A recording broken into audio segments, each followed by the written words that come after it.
हम बात करते हैं वसी ऊतक या एडिपोज टिश्यू की। तो बच्चों वसा या फैट, आपने देखा होगा कि हमारे त्वचा के नीचे या जीव के त्वचा के नीचे फैट जमा हो जाता है, वसा जमा होता है, और यही एक प्रकार का त्वची ऊतक है जिसको हम कहते हैं चर्बी। तो आपने देखे होंगे, देखिए पेट की चर्बी, ऐसे जो ऊँट होता है, ऊँट की जो कुबड़ होती है, ये भी ये यहाँ पर हम कह सकते हैं कि एक प्रकार की चर्बी है, यहाँ पर भी वसा का जमाव है। तो यहाँ पर कौन से ऊतक पाए जाते हैं? वसी ऊतक। जहाँ पर वसा होगी मतलब वहाँ पर कौन से ऊतक है? वसी ऊतक है। अब ये वसी ऊतक, इनका क्या काम होता है? तो ये हमारे शरीर के तापमान को नियंत्रित करने में सहायक होते हैं और झटकों से, हमारे शरीर के अंगों को झटकों से, दबाव से ये रक्षा करते हैं, क्योंकि जितनी वसा रहेगी, जितनी चर्बी रहेगी, हमारे शरीर के अंदर के अंग उतने ही सुरक्षित रहेंगे, जल्दी से झटका नहीं लगेगा। अगर लगेगा भी तो पहले कहाँ पर लगेगा? हमारे शरीर की जो वसा है उस पर झटका लगेगा। तो शरीर के अंदर के जो अंग है उसकी झटकों से या चोटों से क्या करती है? रक्षा, अंगों को दबाव से बचाती है। तो इस प्रकार से वसी जो ऊतक होती है ये एक प्रकार की संयोजी ऊतक ही है जो हमारे शरीर की रक्षा कर रही है। तीसरा जो संयोजी ऊतक है वो है तरल संयोजी ऊतक, या जिसे हम कहते हैं फ्लूइड टिश्यू। अब तरल है मतलब कहीं ना कहीं ये द्रव अवस्था में है, मतलब लिक्विड फॉर्म में है, जैसे कि रक्त और लसिका। तो बच्चों रक्त जो होता है ये तरल संयोजी ऊतक है और इसका कार्य होता है गैसों का आदान प्रदान करना, मतलब ऑक्सीजन और कार्बन डाइऑक्साइड का परिवहन करना, क्योंकि रक्त जो है वो हमारे हर एक शरीर के हर एक अंग तक पहुंच रहा है और हर एक अंग तक ये जो रक्त होता है ये ऑक्सीजन और कार्बन डाइऑक्साइड को पहुंचाता है। ठीक है, इसके अलावा रक्त में जो अन्य पिगमेंट्स पाए जाते हैं जैसे कि WBCs है, ये क्या करते हैं? रोगों से रक्षा करती है। तो हम कह सकते हैं कि रक्त जो है हमारे शरीर को रोगों से बचाता है, साथ ही हमारे शरीर का तापमान भी रक्त के कारण नियंत्रित रहता है। तो इस प्रकार से रक्त जो है ये तरल संयोजी ऊतक है। अब बात करते हैं कि लसिका। लसिका जो है ये रंगहीन द्रव है। जैसे रक्त रंगीन होता है क्योंकि इसमें हीमोग्लोबिन नामक वर्णक पाया जाता है, लेकिन जो लसिका होती है ये रंगहीन ऊतक है। ठीक है, किस प्रकार का ऊतक है? ये भी तरल ऊतक है और ये भी क्या करता है? वसा के परिवहन में सहायता प्रदान करता है। अब हम बात करते हैं चौथा जो संयोजी ऊतक है वो है कंकाली ऊतक। तो कंकाल या जिसको हम कहते हैं स्केलेटन, ये आपने देखा है, ये देखिए हमारे शरीर को एक आकार प्रदान हुआ है क्योंकि हमारे शरीर का जो एक ढांचा बना हुआ है इसी कंकाल के कारण बना हुआ है। ठीक है, तो शरीर का ढांचा बनाना या हमारे शरीर के अंदर में पाए जाने वाले अंगों को सुरक्षित करने का काम करता है ये कंकाली ऊतक। तो जैसे कि हम देखते हैं कि हमारे शरीर में ब्रेन होता है, ठीक है, मस्तिष्क, तो ये कहाँ पर सुरक्षित है? इसको बाहर से सुरक्षा जो प्रदान कर रहा है वो होता है स्कल या खोपड़ी। तो पहले जब अगर झटका लगेगा या किसी प्रकार की चोट लगेगी तो कहाँ पर लगेगी? स्कल पर लगेगी, खोपड़ी में लगेगी, हमारे ब्रेन में डायरेक्ट नहीं लगेगी। तो कहीं ना कहीं ये कंकाल क्या कर रहा है? हमारे शरीर के जो अंग है उसको सुरक्षा प्रदान कर रहा है। ठीक है, इसके अलावा अगर हम फेफड़ों की बात करें तो फेफड़े भी किसके अंदर में सुरक्षित है? ये रिब केज दिख रही है आपको, इसके अंदर में हमारे फेफड़े सुरक्षित है। तो शरीर को एक ढांचा प्रदान करता है, शरीर की एक जो बनावट हमारी दिखाई देती है ये कंकालीय ऊतक के कारण ही होती है। अब ये कंकालीय जो ऊतक होते हैं ये दो प्रकार के होते हैं, एक है अस्थि और दूसरा है उपास्थि। अस्थि मतलब बोन्स, उपास्थि मीन्स कार्टिलेज। तो यहाँ पर आप देख रहे हैं हमारे शरीर में हड्डियाँ पाई जाती है, ये बोन्स है, और कहीं ना कहीं ये बोन जो होती है हमारे शरीर में जो बोन मैरो होती है ये रक्त के निर्माण में सहायक होती है। ये हमारे शरीर का कठोर अंग होती है और ये भी क्या है, ये एक प्रकार का संयोजी ऊतक है, क्योंकि हड्डी से हड्डी जुड़ी है और हड्डियाँ जो होती है वो मसल से, मांसपेशियों से जुड़ी हुई है। और कहीं ना कहीं हड्डी और मांसपेशियों के जुड़ाव के कारण ही हम क्या कर पा रहे हैं, गति कर पा रहे हैं, हमारे शरीर के अंगों को हम हिला पा रहे हैं। ठीक है, तो इसलिए ये एक प्रकार का क्या है, संयोजी ऊतक है।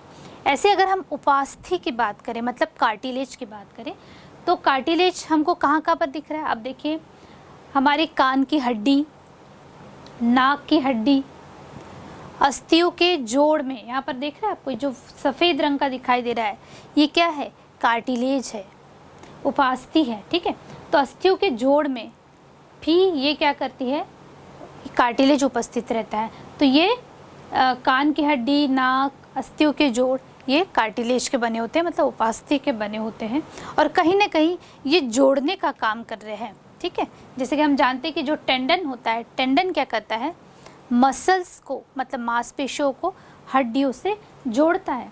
ठीक है, ऐसे ही कार्टिलेज क्या करेगा, ठीक है, कार्टिलेज बोन को बोन से जोड़ने का काम कर रहा है, मतलब हड्डी को हड्डी से जोड़ने का काम कार्टिलेज कर रहा है।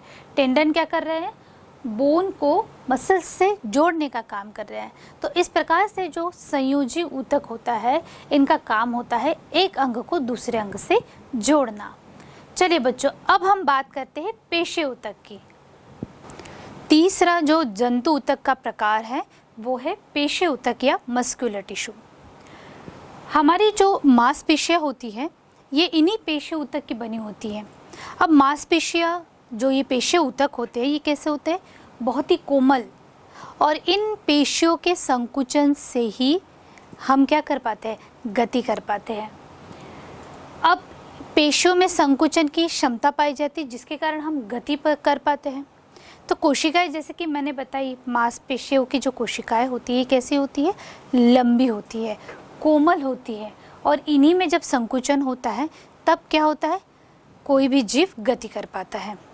तो यहाँ पर आप देख रहे हैं इन पेशी ऊतक में पेशी तंतु भी पाए जाते हैं। यहाँ पर आपको एक फिलामेंटस स्ट्रक्चर दिखाई दे रहा है, तो ये पेशी तंतु पाए जाते हैं। साथ ही पेशियों में विशेष प्रकार के प्रोटीन्स भी पाए जाते हैं, और ये जो प्रोटीन होते हैं इनको हम कहते हैं संकुचनशील प्रोटीन, मतलब कॉन्ट्रैक्टाइल प्रोटीन होते हैं। और इन्हीं प्रोटीन के संकुचन और शिथिलन से ही जीव क्या कर पाता है, गति कर पाता है या मूवमेंट कर पाता है। कोई भी अंग अगर मूव कर रहा है, जैसे हाथ मूव कर रहे हैं या गर्दन मूव कर रही है, पैर मूव कर रहे हैं, क्योंकि इन कॉन्ट्रैक्टाइल जो प्रोटीन्स होते हैं, संकुचनशील प्रोटीन होते हैं, इनमें जब संकुचन और शिथिलन होगा तब क्या होगी, गति प्रदान होती है इनकी सहायता से। तो ये जो पेशी ऊतक होते हैं बच्चों, ये 3 प्रकार के होते हैं। पहला है रेखित पेशी या जिसे हम कहते हैं वॉलेंट्री मसल, दूसरा है अरेखित पेशी इनवॉलेंट्री मसल, और तीसरा है हृदय पेशी या कार्डियक मसल।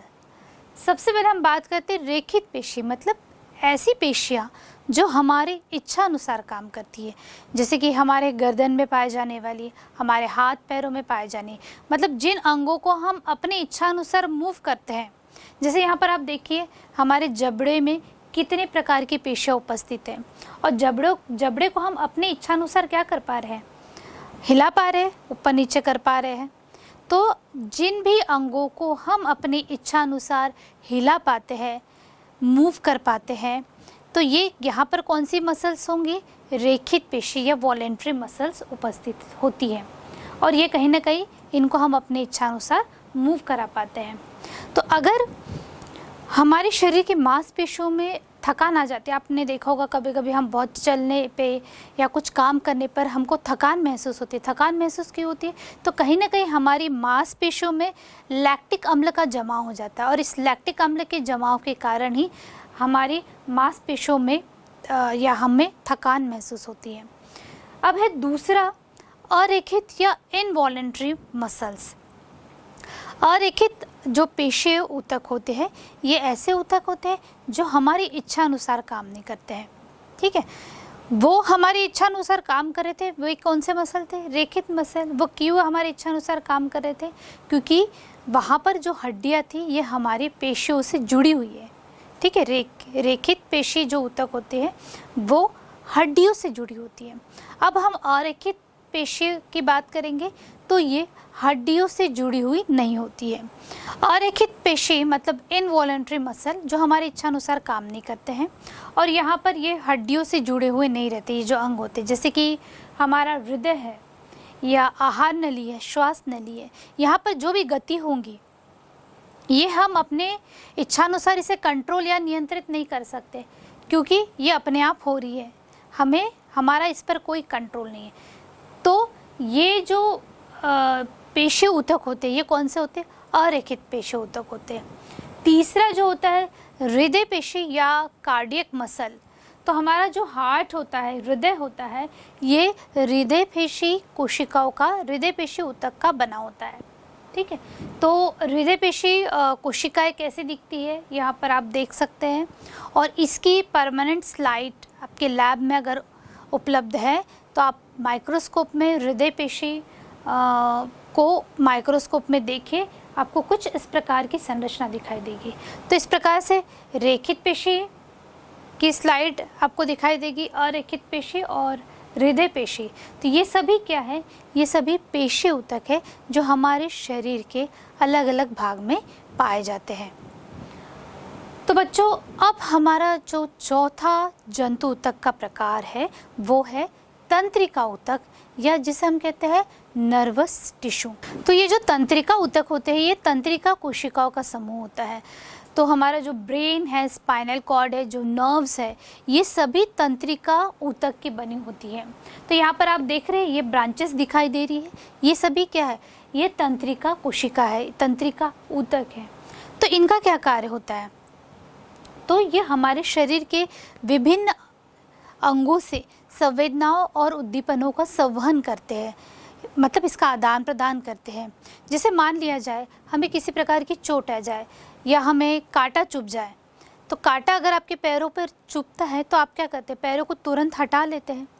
ठीक है, तो हमें कैसे पता चलता है? इन्हीं तंत्रिका कोशिकाओं के समूह की वजह से या तंत्रिका ऊतक की वजह से हमें पता चलता है, क्योंकि ये जो संवेदना है ये संवेदनाएं हमारे ब्रेन तक पहुंचती है और फिर इन संवेदनाओं के प्रति एक प्रतिक्रिया व्यक्त होती है, जिसके कारण हम अपने पैरों को पीछे हटा लेते हैं।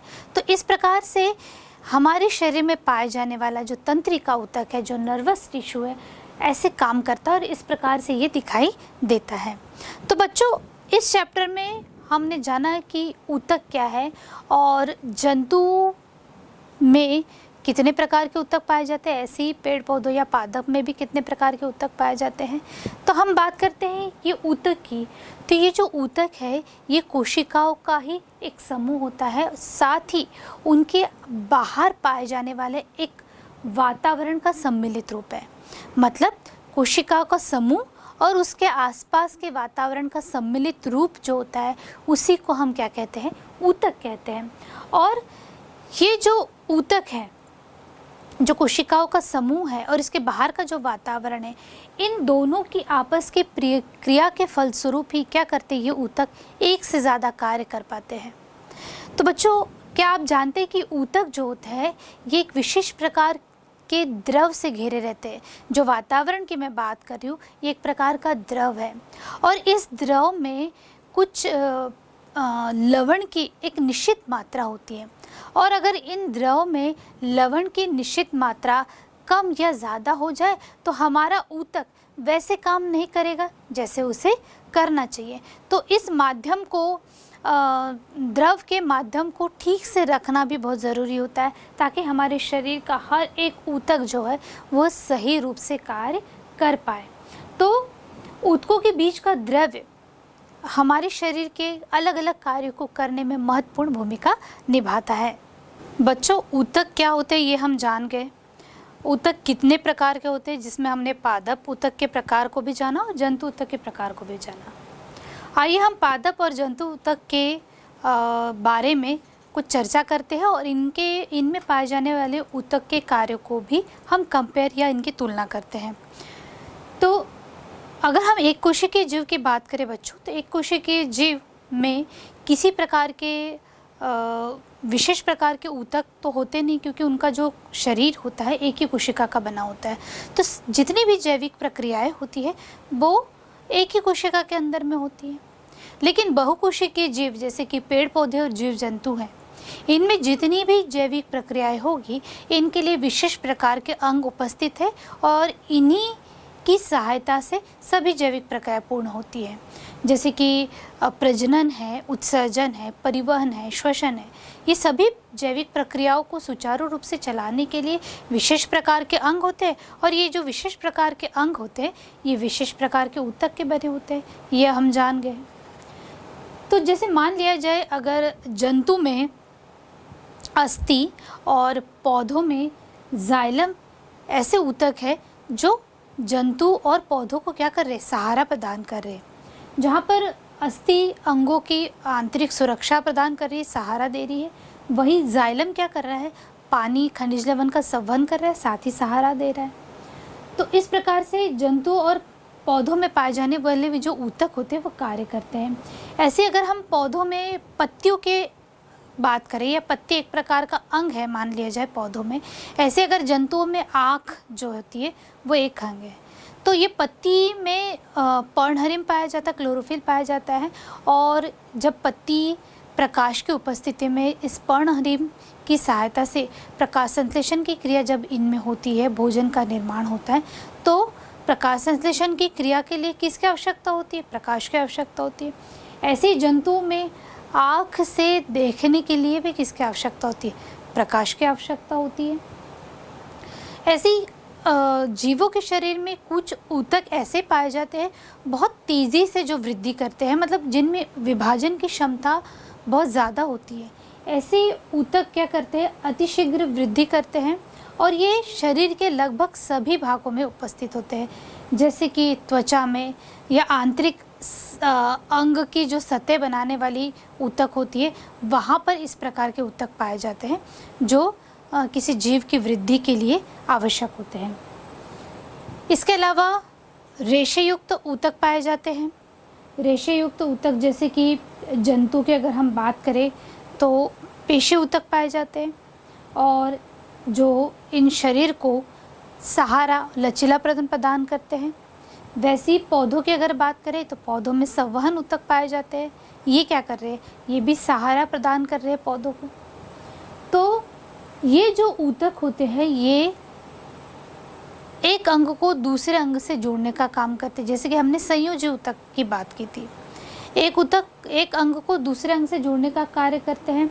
और ऐसे ऊतक होते हैं जो अतिशीघ्र वृद्धि करने की क्षमता रखते हैं, मतलब विभाजन की क्षमता रखते हैं, और इसी के वजह से जो जीवों की वृद्धि है या मरम्मत की जो प्रक्रिया है वो सुचारू रूप से या सरल रूप से होती रहती है। बच्चों, अब हम एक ऐसी कोशिका के बारे में बात करेंगे जो अभी भी विकसित होने या विभाजन की क्षमता रखती है, और उस कोशिका का नाम है स्टेम कोशिका, स्टेम सेल, या जिसे हम कहते हैं मूल कोशिका। बच्चों, जंतु में एक सीमा तक वृद्धि होने के बाद कोशिकाओं का जो विभाजन है वो रुक जाता है, मतलब कोशिका बाद में विभाजित नहीं होती है। लेकिन जीवों के शरीर में कुछ कोशिकाएं ऐसी भी पाई जाती है जो अभी भी विभाजित होने की क्षमता रखती है। सामान्य कोशिकाएं तो नहीं रख रही है, लेकिन कुछ कोशिकाएं ऐसी होती है जो अभी भी विभाजन की क्षमता रखती है, जिसे हम कह रहे हैं स्टेम सेल या मूल कोशिकाएं। ठीक है, तो क्या होता है बच्चों कि जब किसी अंग की कोशिकाएं किसी कारण से मुरझा जाती है या सड़ जाती है या खराब हो जाती है या मरकर झड़ जाती है, तब ये स्टेम कोशिकाएं क्या करती है, नई कोशिका बनाकर उसकी क्षतिपूर्ति कर देती है। साथ ही ये जो स्टेम कोशिकाएं होती है, ये कोशिकाएं विभिन्न प्रकार की बीमारियों को ठीक करने में मददगार साबित हुई हैं। तो इन कोशिकाओं को क्या किया जाता है, जिस भाग में मरम्मत करनी हो या रिपेयर करना हो, या जो भाग शरीर का जो अंग खराब हुआ हो, वहाँ पर इन कोशिकाओं को डाल दिया जाता है। ठीक है, तो जब इन कोशिकाओं को वहाँ पर डाल दिया जाता है तो ये जो स्टेम कोशिकाएं होती है ये क्या करेगी, जिस अंग में डाला है वह उसी अंग में जो कोशिकाएं पाई जाती है वैसी ही कोशिकाओं का ये निर्माण करने लगती है, और जिससे वो जो भाग होता है जो खराब हो गया है, जिसकी मरम्मत करना आवश्यक हो गया है, वो भाग फिर से वैसी ही कोशिका बनाना चालू कर देता है और वो क्या हो जाता है, ठीक हो जाता है या उसकी मरम्मत हो जाती है। जैसे मान लिया जाए कि हृदय की कुछ कोशिकाएं खराब हो जाए, किसी कारण से, चोट लगने से या किसी ऑपरेशन करने से वहाँ आपकी कुछ कोशिकाएं खराब हो जाए, तो क्या किया जाता है, ये जो स्टेम कोशिका है या स्टेम सेल है इन्हें इंजेक्ट किया जाता है, वहाँ पर डाला जाता है। और जब हम इन्हें इंजेक्ट करेंगे तो ये स्टेम कोशिकाएं हृदय में पाई जाने वाली कोशिकाओं जैसी ही कोशिकाएं बनाने लगेगी, और वो वाला जो भाग है हृदय का वो क्या हो जाएगा, ठीक हो जाएगा, उसकी क्या हो जाएगी, मरम्मत हो जाएगी। इस प्रकार से ये जो स्टेम कोशिकाएं हैं इनका अभी बहुत अधिक उपयोग हो रहा है रोगों के इलाज कराने में, विभिन्न प्रकार की बीमारियों को ठीक करने में इन स्टेम कोशिकाओं का बहुत ज़्यादा उपयोग हो रहा है। जैसे मान लिया जाए आँख की कॉर्निया की अगर कोई सेल डैमेज हो जाए तो क्या किया जाएगा, ऐसी ही आँख की कोशिकाओं जैसी कोशिकाएं का निर्माण किया जाएगा, मतलब स्टेम कोशिकाओं को बनाया जाएगा और इन स्टेम कोशिकाओं को इन आँख के कॉर्निया वाले भाग में ट्रांसप्लांट किया जाएगा। जब ये वहाँ पर पहुँच जाएंगी स्टेम कोशिकाएं तो फिर से वैसी कोशिकाओं का निर्माण करेगी और इस प्रकार से वो जो आँख का कॉर्निया वाला भाग है वो क्या हो जाएगा, ठीक हो जाएगा। तो क्योंकि बच्चों अभी जो अंग का प्रत्यारोपण होता है, मतलब ऑर्गन ट्रांसप्लांटेशन की जो प्रक्रिया होती है बहुत ही जटिल प्रक्रिया है और इतने आसानी से अंग भी नहीं मिलते कि हम एक अंग को दूसरे जीव के शरीर में ट्रांसप्लांट कर ले, इतना आसान नहीं होता है और ना ही अंग हमें मिल पाते हैं। तो इसलिए अभी जो स्टेम सेल की जो थेरेपी है इसका अभी बहुत ज़्यादा यूज़ हो रहा है, बहुत ज़्यादा उपयोग हो रहा है ताकि विभिन्न प्रकार के रोगों का इलाज हम इसके द्वारा कर सकें। कैंसर जैसे, ब्लड कैंसर जैसी बीमारियां भी इससे ठीक करने के लिए इन स्टेम कोशिकाओं की शरीर में खोज की जा रही है।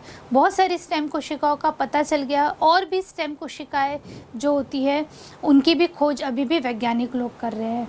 तो ये जो स्टेम कोशिकाएँ होती है ये हमारे शरीर में जो बोन मैरो है, अस्थि मज्जा है, वहाँ पर स्टेम कोशिकाओं की खोज हो चुकी है। इसके अलावा जो नवजात शिशु होते हैं उनके जो प्लेसेंटा, जो आवल होती हैं, उनकी जो गर्भनाल होती है उनमें भी ये स्टेम कोशिकाएं पाई जाती है। तो उनको प्रयोगशाला में सुरक्षित रखा जाता है ताकि जब इस प्रकार की सिचुएशन आए या किसी की बीमारी को ठीक करने की ज़रूरत पड़े तब इन स्टेम सेल को प्रयोगशाला में ही क्या किया जाता है, बहुत सारी स्टेम कोशिकाएं बनाई जाती है और फिर इनका ट्रांसप्लांट किया जाता है।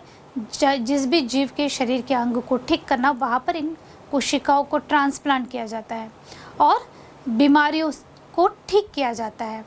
तो बच्चों जब ये स्टेम कोशिकाएं डिवाइड होती है, मतलब जब ये स्टेम कोशिकाएं विभाजित होती है तो बहुत सारी संतति कोशिकाओं का निर्माण करती है। तो जब ये संतति कोशिका डिवाइड होगी या विभाजित होंगी तब ये क्या बनाएगी, एक तो ये कुछ ऐसी कोशिकाओं का निर्माण करेगी जहाँ पर इसको डाला गया है, मतलब जिस भी अंग में इन स्टेम कोशिकाओं का डाला गया है वैसी कोशिकाओं का यह निर्माण करेगी और दूसरी जो कोशिका बनाएगी वो होगी स्टेम कोशिका। तो इस प्रकार से जब स्टेम कोशिका विभाजित होती है तब और एक स्टेम कोशिका का निर्माण करती है, साथ ही और भी कोशिकाएं बनाती है, जिस भी भाग में इसको डाला जाए उसी प्रकार की कोशिकाओं का निर्माण करती है। इस प्रकार से बच्चों स्टेम कोशिका का बहुत अधिक उपयोग हो रहा है रोगों के इलाज में। हार्ट से संबंधित जो बीमारियां हैं, ब्लड से संबंधित जो बीमारियां हैं, इन रोगों को ठीक करने के लिए स्टेम सेल थेरेपी का बहुत अधिक उपयोग हो रहा है। बच्चों अब हम बात करेंगे ऊतक की संरचना और उनके द्वारा किए गए कार्य में किस प्रकार का संबंध है। तो ऊतकों की संरचना और कार्य में घनिष्ठ संबंध होता है, क्योंकि हम जानते हैं कि कोशिका से ऊतक बने, ऊतक से अंग बने, अंग से अंग तंत्र और इस प्रकार से एक जीव का निर्माण हुआ होगा। लेकिन ये जो संरचनात्मक संगठन हम देख रहे हैं कि कोशिका से ऊतक, ऊतक से अंग, अंग से अंगतंत्र और जीव जो बना, ये एक झटके में तो हुआ नहीं होगा। ये समय के साथ साथ विकास हुआ, समय के साथ साथ मतलब बहुत धीरे धीरे एक कोशिका से ऊतक बना होगा, फिर अंग बना होगा, अंगतंत्र, और ऐसे जीव का निर्माण हुआ होगा। तो ये जो प्रक्रिया हुई होगी बहुत ही धीरे धीरे हुई होगी। मतलब पहले एक कोशिकीय जीव इस पृथ्वी पर आए होंगे और फिर इन एक कोशिकीय जीवों से ही बहुकोशिकीय जीवों का निर्माण हुआ होगा, और ये 580 वर्ष मिलियन पूर्व हुआ। तो कहीं ना कहीं जब एक कोशिकीय से बहुकोशिकीय जीव का निर्माण हुआ होगा तो इनके जो संरचना थी, इनके इनमें जो पाए जाने वाले ऊतक की संरचना थी, इनमें भी परिवर्तन हुआ होगा, और इनके ऊतक की संरचना में परिवर्तन हुआ होगा तो इनके द्वारा किए गए कार्यों में भी क्या होगा, परिवर्तन होगा। जैसे मान लिया जाए कि कोई पौधा जो जलीय पौधा होगा और वो जलीय पौधा जब स्थलीय पौधा बना होगा तो उनमें कैसे परिवर्तन हुए होंगे। तो जो पौधा जल में रह रहा है मतलब जलीय पौधा है, तो जलीय पौधा है, जब वो स्थल में आया होगा तब स्थल में उसे क्या क्या मिल रहा था, उस पौधे को स्थल में सूर्य का प्रकाश मिलने लगा, श्वसन के लिए ऑक्सीजन मिलने लगी, कार्बन डाइऑक्साइड मिलने लगी। अब ये तो उसे प्राप्त हो रहा था, लेकिन एक चुनौती उस पौधे के सामने ये थी कि उसको अपने आप को सूखने से बचाना था, क्योंकि सूर्य का प्रकाश बहुत ज़्यादा था, क्योंकि वो जलीय पौधा था, उसको आदत नहीं थी सूर्य के प्रकाश की। तो सूर्य के प्रकाश से बचने के लिए उसे चुनौती मिली। तब उस पौधे में क्या परिवर्तन हुए होंगे, कहीं ना कहीं उस पौधे में ऐसे जड़ें विकसित हुई होंगी जो शाखित होने लगी, और ये शाखित जड़ें इसलिए होने लगी ताकि अधिक से अधिक पानी का अवशोषण कर सके। फिर जब जड़ें शाखित होने लगी होगी तब अधिक से अधिक पानी का ये अवशोषण करने लगी। अब पानी का अवशोषण तो करने लगी, लेकिन ये पानी पौधे के सभी भागों में कैसे पहुंचा होगा। तो कहीं ना कहीं इस पौधे में नलिका रूपी संरचनाओं का निर्माण हुआ होगा, जिसको अब हम जाइलम और फ्लोएम बोलते हैं। ठीक है, तो ये नलिका रूपी संरचना का जब निर्माण हुआ होगा, जो पानी और खनिज लवण को पौधे के भागों में पहुंचा रहा होगा, तब जाके वो जो पौधा है स्थल में जीवित रहने लगा होगा। तो इस प्रकार से जल में रहने वाला पौधा स्थल में विकसित हुआ होगा। तो कहीं ना कहीं ऊतक की संरचना में भी परिवर्तन हुआ और उनके द्वारा किए गए कार्य में भी क्या हुआ, परिवर्तन हुआ। ठीक है, ऐसे अगर हम जंतु की बात करें कि मान लिया जाए कि जो जलीय जंतु होगा जब वो स्थलीय जीव बना होगा, तो जलीय जंतु क्योंकि पानी में रहते, श्वसन त्वचा के द्वारा हवा का आदान प्रदान हो रहा होगा, लेकिन जब वो जीव स्थल में आया होगा तब वो हवा के संपर्क में आया होगा, और हवा के संपर्क में आने पर कहीं ना कहीं उसका शरीर सूखने लगा होगा। तो अपने आप को बचाने के लिए उस जीव के शरीर में जो कोशिकाएं हैं उनमें परिवर्तन होने लगा, और वो इस प्रकार से व्यवस्थित हो गई कि वो अधिक से अधिक हवा का अवशोषण करने लगी, अधिक से अधिक हवा को ग्रहण करने लगी। मतलब कहीं ना कहीं ऐसा तंत्र वहाँ पर विकसित हुआ जिसको हम अभी कह रहे हैं श्वसन तंत्र, जिसमें फेफड़े मुख्य रूप से कार्य करते हैं। तो कहीं ना कहीं फेफड़ों का निर्माण हुआ होगा, और ये जो फेफड़े होते हैं इनका क्षेत्रफल बहुत अधिक होता है, हवा का आदान प्रदान अच्छे से होता है, क्योंकि इनकी जो सतह होती है ये बहुस्तरीय होती है और वलयित होती है। तो इस प्रकार से क्या हुआ होगा, जो जीवों का विकास धीरे धीरे हुआ होगा, और एक कोशिकीय जीव से जब बहुकोशिकीय जीव बने होंगे या जलीय जीव जब स्थलीय जीव बने होंगे, कहीं ना कहीं उनमें पाए जाने वाली कोशिका, उनमें पाए जाने वाली ऊतक की संरचना में भी परिवर्तन हुआ होगा, और इस प्रकार से संरचना में परिवर्तन हुआ तो उनके द्वारा किए गए कार्यों में भी क्या हुआ, परिवर्तन हुआ। इस प्रकार से जीवों में जो ऊतक पाए जाते हैं उनकी संरचना के आधार पर उनके कार्य, ऊतक के कार्य और संरचना में घनिष्ठ संबंध होता है। तो बच्चों इस प्रकार आपको इस चैप्टर से कुछ प्रश्नों की तैयारी करनी होगी। जैसे चैप्टर से प्रश्न पूछा जाता है कि ऊतक किसे कहते हैं, मतलब ऊतक क्या है, ये 2 नंबर के लिए आपको पूछा जा सकता है। स्क्लेरेंकाइमा से संबंधित मतलब स्क्लेरेंकाइमा ऊतक के कौन कौन से उदाहरण हैं, ये पूछे जा सकते हैं 2 नंबर के लिए। इसके अलावा जो प्रश्न पूछा जाता है वो है कि किन्हीं 3 ऊतक के कार्य को अपने शब्दों में लिखिए। कोई भी 3 ऊतक के बारे में आपको बताना है कि वो किस किस प्रकार का कार्य करते हैं। एक और प्रश्न है जो कि मैंने बताया था कि रक्त को संयोजी ऊतक क्यों कहा जाता है। ये बहुत ही इम्पोर्टेंट प्रश्न है जो इस चैप्टर से पूछा जाता है। जंतु ऊतक को कितने भागों में बांटा गया है, कितने भागों में समूहीकृत किया गया है, उनके क्या क्या कार्य हैं। ऐसे ही पादप ऊतक को कितने भागों में बांटा गया है, उनके क्या क्या कार्य है, इन सब के ऊपर में प्रश्न पूछा जाता है। एक और प्रश्न है जो कि बुक में नहीं दिया हुआ है, पीछे में दिया हुआ है, जो है कि आजकल नवजात शिशु के गर्भनाल को प्रयोगशाला में सुरक्षित क्यों रखा जाता है। क्योंकि अभी हमने स्टेम कोशिका स्टेम सेल की बात की थी, बस उसी से संबंधित इसका उत्तर है। तो आप इन प्रश्नों के उत्तर अच्छे से तैयार कर लीजिए। ये बहुत ही इम्पोर्टेंट प्रश्न है जो इस चैप्टर से आपको पूछे जा सकते हैं।